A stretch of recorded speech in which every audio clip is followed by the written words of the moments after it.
Hi, it's Jack Hadley from My Social Practice with Dental Digital Marketing Discussions.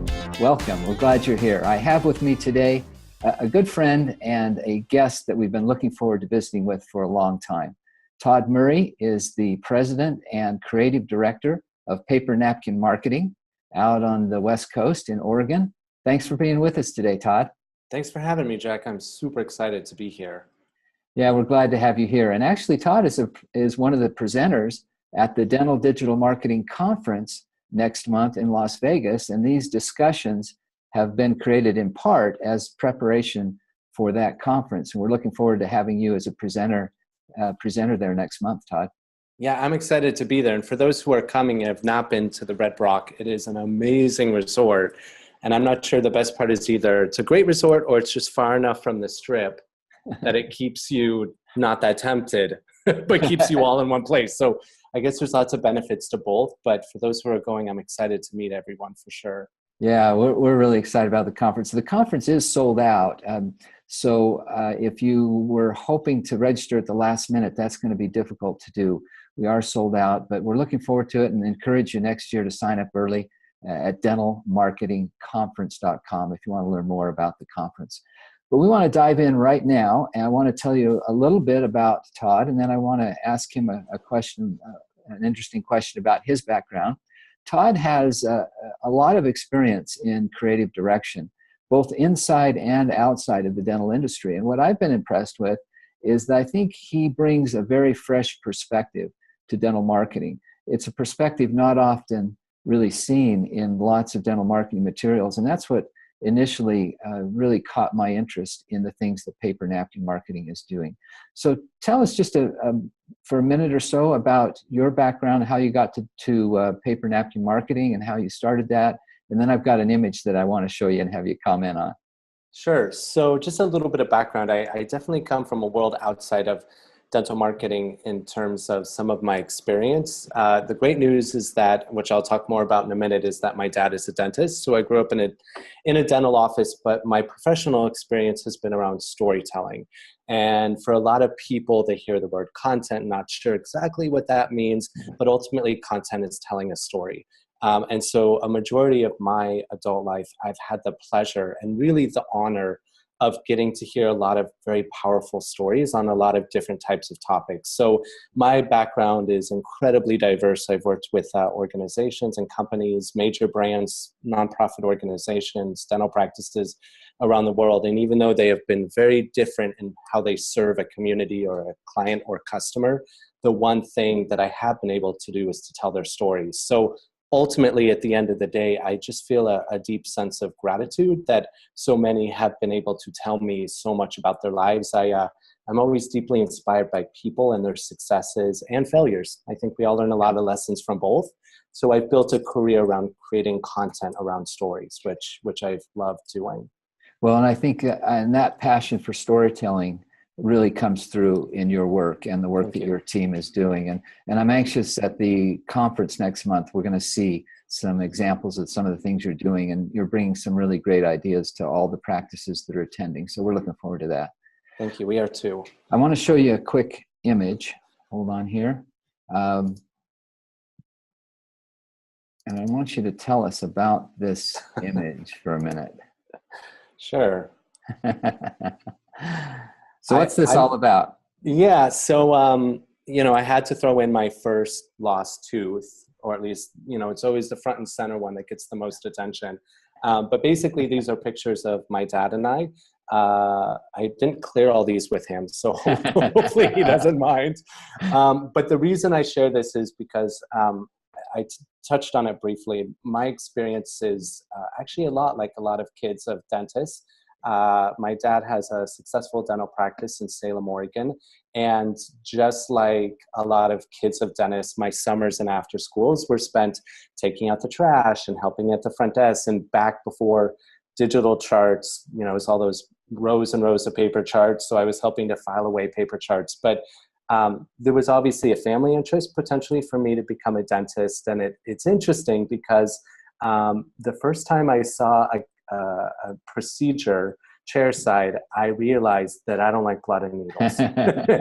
And so for me, I had very little interest in spending 30 years because I can barely handle blood and needles at my own doctor's appointment, nevertheless, sitting through 8 hours. So I actually took some really valuable lessons by working in the dental practice and being chairside, and that experience allowed me to see how a dental practice works and the relationships they build.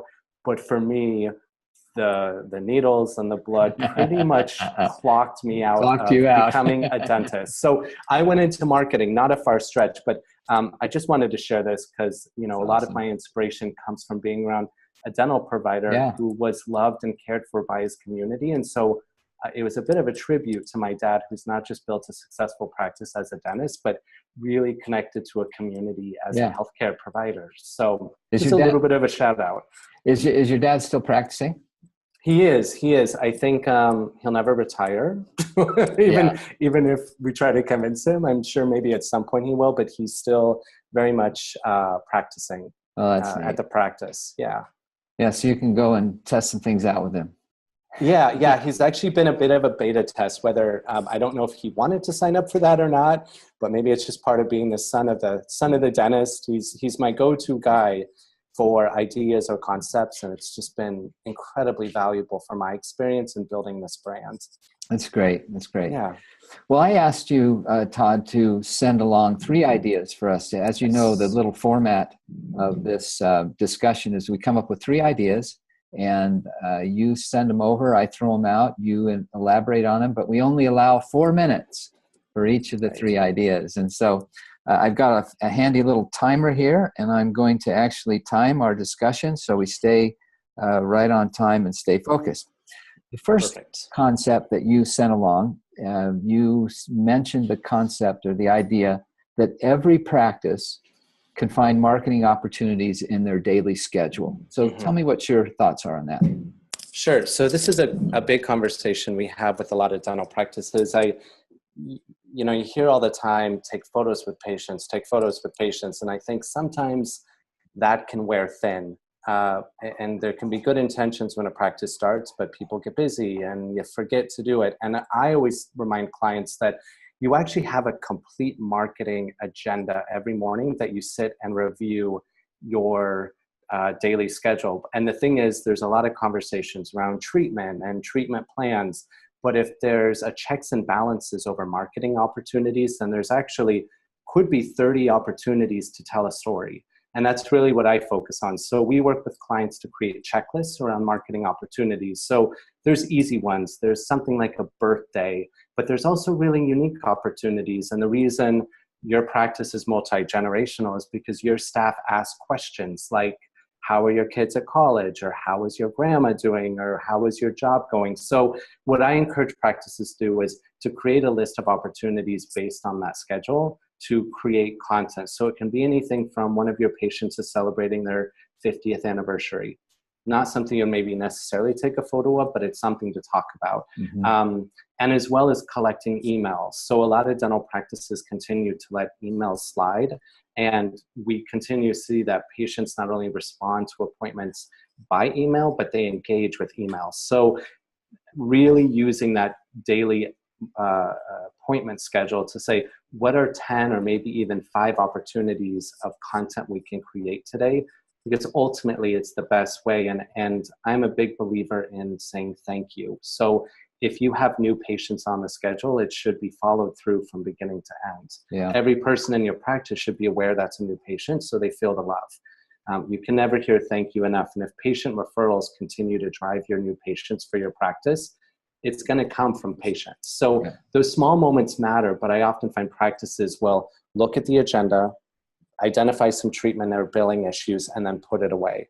And I said, you should always add 10 more minutes to figure out who in that day can help you market your practice or the stories you can share. Yeah. So, I like the idea that you are bringing up of getting the schedule and planning it out, because there's always time for the things that are most important. And what I have found some practices really doing well at is they will, if they're, let's say they're closed on Fridays, Thursday afternoon or sometime when they have just a few minutes prior to the following week, they'll pull out the schedule for the next week and just take, if you take 10 or 15 minutes of really focusing, you can come up with 5 or 10 ideas that you can use the next week. I think what happens is if you don't have a list of things to do, even if you carve out 10 minutes here and there on Monday or Tuesday of the following week, if you don't know what to do, you spend 9 of the 10 minutes trying to figure out what to do. Right. And if you have an idea in mind, you can spend 10 minutes executing it.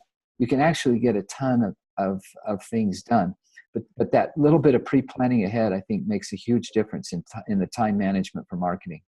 Yeah, I think it's not only pre-planning, but it's also preparing materials and being aware. I mean, I often tell practices colored highlighters can be anyone's best friend, because a lot of practices at the front desk are really visual. So they're going to check things off, or, they'll use a pink highlighter if they need this form, or they're missing this HIPAA. But you should use the same concept. You should be using a highlighter to identify marketing opportunities, because patients want to get on with their day. So you need to ask those questions before they head out. I agree. Yeah.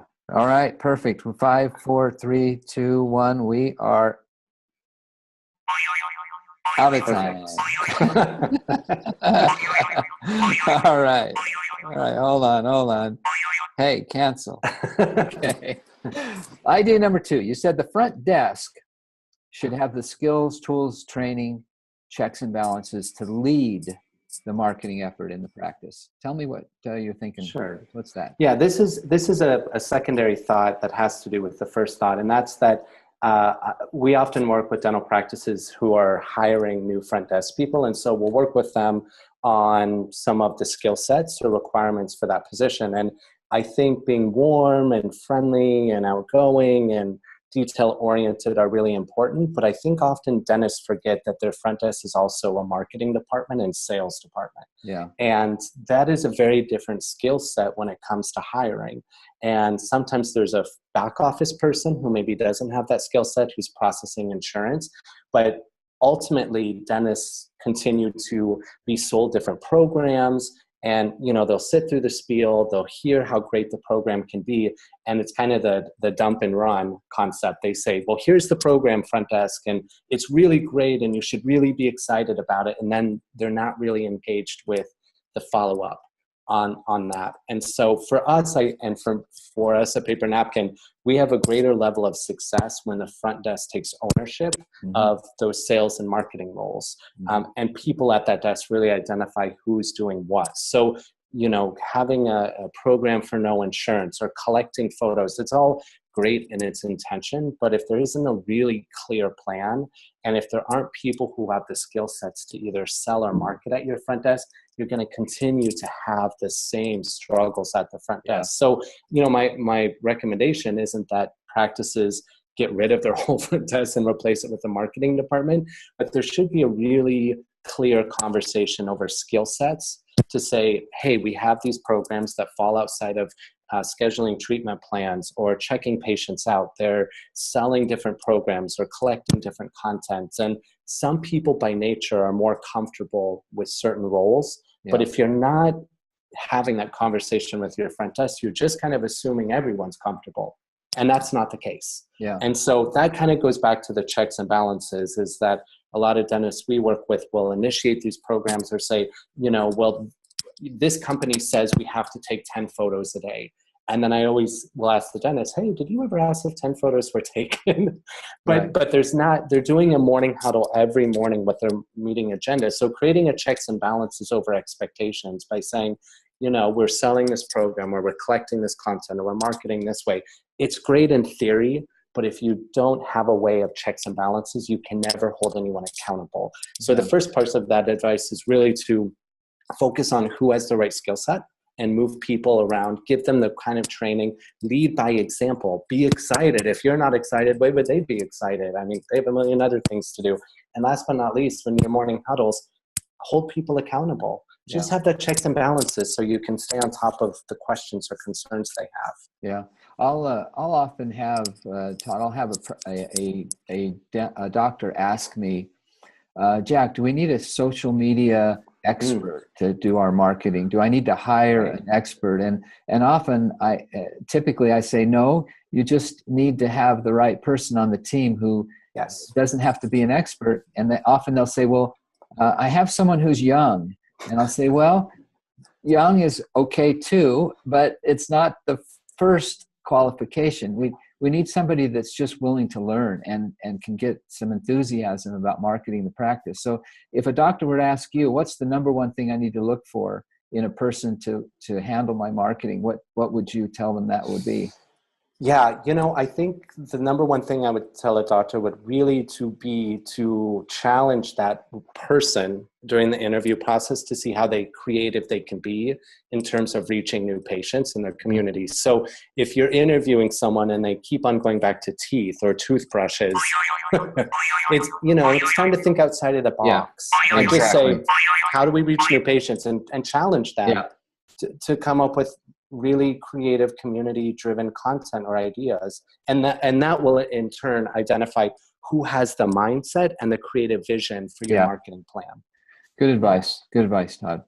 Last idea of 3 of 3: having meaningful community-driven content makes the most out of digital marketing platforms. Facebook advertising and a website specifically are 2 of the things that you mentioned. Sure. So tell us what your thoughts are behind that, Todd. Yeah. And Jack, you've done a really great job at My Social Practice in driving home this point. So I'm just going to echo your statements that a Facebook account or a website is simply a tool or platform, but without the right kind of content on those platforms, you just simply have a tool without much use. And so one of the things that I focused on my career is creating really relevant, engaging content that gets people who are not already connected to your practice to be involved. Yeah. And so here at Paper Napkin, a lot of work and my own work is to find ways to engage people outside of the practice. So one of the things that I always tell clients are, it's great that you write a check to the Little League.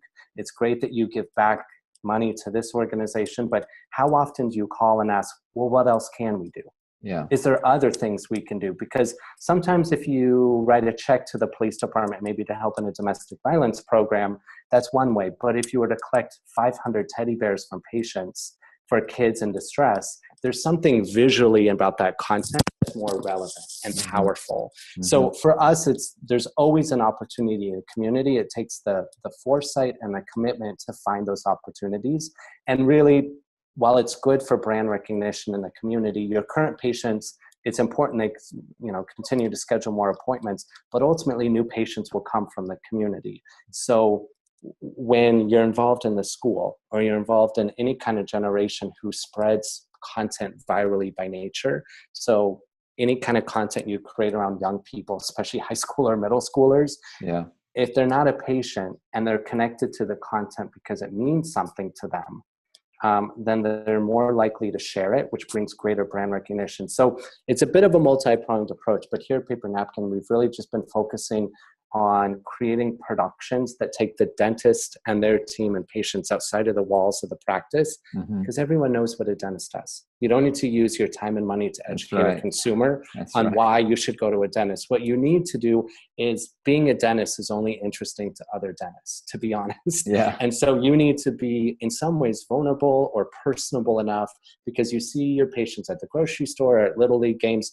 Those are the moments that people relate to. But if you're not willing to find those moments and create content outside of the practice, people won't necessarily relate to you the best they can. So anytime you can take that camera content or create opportunities with giving back that has more of a tangible feeling and patient involvement, there's a greater impact on social media. So we've been working hard at building philosophies and deliverables around that concept. And so far for us, it's really resonated. We film a shoot and we film an IM shoot, which is kids identifying the word and talking about what that word means to them. On average, we have about 300 kids from the schools participate.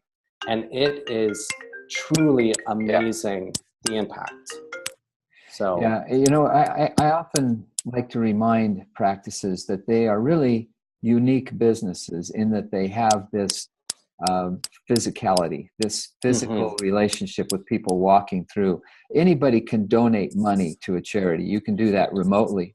But you mentioned the idea of having patients bring in some teddy bears for the local hospital.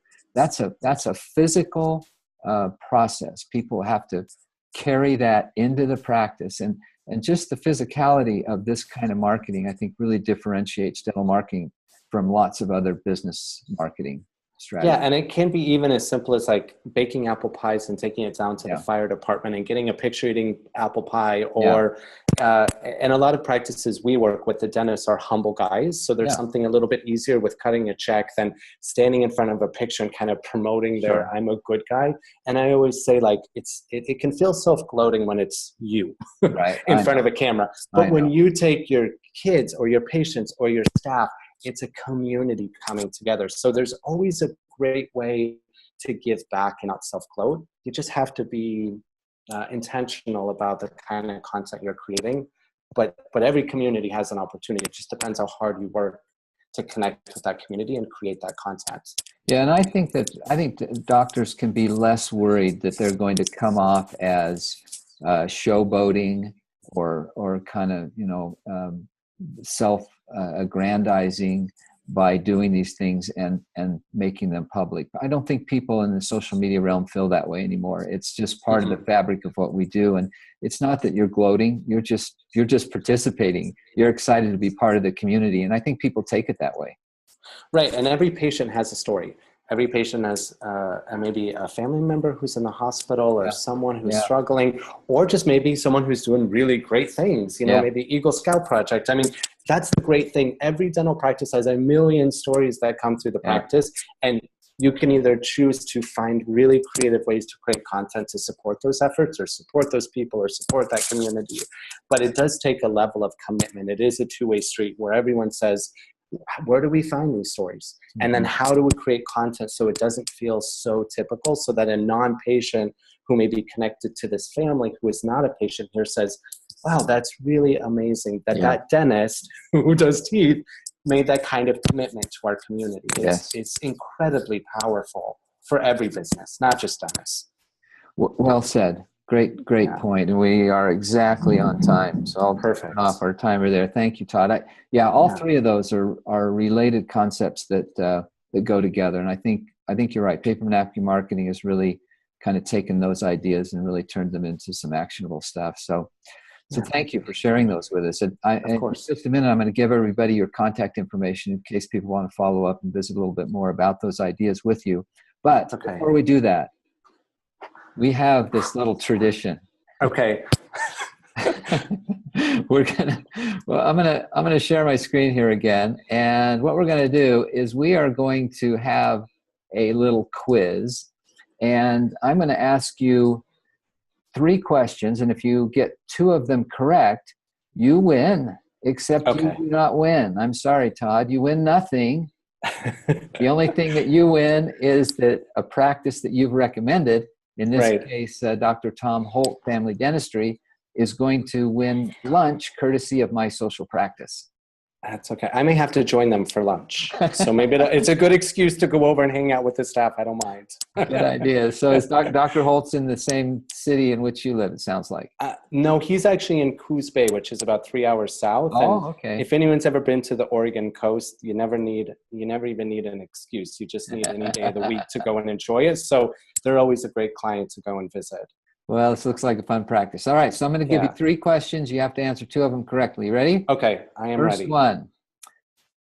The pair of glasses that Jack is putting on right now. Okay, I need a pair, clearly.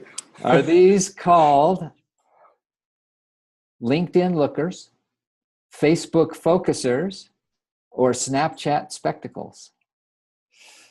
Okay, Jack, I know, I'm feeling like this is like phone a friend. So is there a camera on it? No, I can't tell. There is. There is. There is. So there was my phone a friend, which was you. And I'm going to say it's Snapchat spectacles. You are correct, my friend. Thank goodness. Those are Snapchat spectacles. Okay. Yeah, they've been out for a few months now, and I just got mine yesterday, and I've been playing around with them and having a ball with them. They're actually really. And is it just a video or is it just a photo, if you don't mind me asking? It's taking video, yeah. So okay. I'm snapping right now. It's taking a 10-second snap of our visit, Oh, very nice. Yeah, and so we've been having a lot of fun with them, trying to figure out ways. So I'm going to snap Okay. again, and then these. Yeah, I have the unfortunate history of sitting on every pair of sunglasses I've ever owned. So I've stopped investing in as many sunglasses because I eventually sit on them and then break them. Well, So. wearables are going to be a much, much bigger deal than they have been in the past. And Right. I don't know if you saw Mark Zuckerberg's keynote yesterday or day before yesterday, but we're headed towards lots of kind of variable opportunities and wearables that will help with social media marketing. So for our viewers today, if you want to add My Social Practice on Snapchat, we're My Soc Practice, MYSOC Practice. So add us, and you can see us broadcasting some stuff with our spectacles here and there. In the day of life of Jack. Exactly. Not very fascinating. You got the first one correct. You are Nice. 1 out of 1. All right, number 2. Okay. 1/4 of all the bones in our body are in our feet. Is that true or false? 1/4 of all the bones in our body are in our feet. Ooh. I feel like that's a trick question. No, it's not. No, I would say true. You are correct. Oh, You're okay. 2 out of 2. You don't even have to get the third one right. And Okay. Dr. Holtz won lunch. So. Okay, nice. All right, here's number 3. Perfect. The famous Sunshine Mill Artisan Plaza and Winery building in Oregon used to be a bakery. And that bakery made which of the following treats? Cheez-It crackers, Oreo cookies, or Hostess cupcakes? Perfect. So before I give this answer, I will say we did do a production there. and I have to give a little bit of background information. We actually were able to access a floor that had been not touched in about 50 years. Wow. And it was something pretty incredible. We looked pretty messy by the end of the day with the amount of dust we encountered, but one of the rooms in the mill actually had the ovens, and there were canisters of ingredients still open. Wow. That they had just left. I mean, it was something out of a movie. It was really cool. So I have been there, and I have actually been covered in Cheez-It crackers because of that production. So I would say number 1. You are correct. You Yes. are correct. And I think our team did a little investigative research before we did our little interview today, and saw that you had some familiarity with this building. So yeah, in fact, if anyone ever is there, it's in the Dalles, and it's Copa di Vino. I don't know if anyone remembers, they were on Shark Tank. They have the little cups of kind of plastic wine. Yeah, so yeah. it's the Copa di Vino family who owns that. So the bottom floor is a winery. But it is a great space. So if anyone's ever in Oregon, it's kind of a great stopover for wine and crackers and cheese. Yeah. Very cool. All right. Well, that you won, and Awesome. we are going to send lunch to Dr. Holt and his team. Perfect. Courtesy. I will let him know. Yeah, that'll be great. Yeah, I'm not planning on doing any gambling in Vegas because I'm not really a lucky kind when it comes to that. So I'm glad that I won this. I'll take this as my big win. I'm not a big gambler either. I don't have to worry about that too much. Right. Hey, let me make sure everybody has your contact information. Todd Murray, Paper Napkin Marketing. There's the phone number out in Oregon. You can look at some of the things that Todd does and his team at papernapkinmarketing.com, and he can be reached at Todd, Todd, at papernapkinmarketing.com. So with that in mind, anything else you want to add before we call it a wrap, Todd? No, I'll just close this by saying I can't wait to meet everyone in Vegas. And if you did not have a chance to go this year, hopefully you'll be there next year. But Jack, just a big thank you to you for having me on this. I know in some ways I'm the new guy on the block. So, we're proud of that title because we're happy to be doing things different and really creating some really powerful content. But from all of us, we just appreciate you and this invite and everyone at My Social Practice. So thank you. Yeah, you're welcome. And thank you for all you're doing to move really unique dental marketing ahead. And we'll see you in a few weeks. Sounds good. All right. Well, until next time, Jack signing off, dental digital marketing discussions from My Social Practice. See you next time.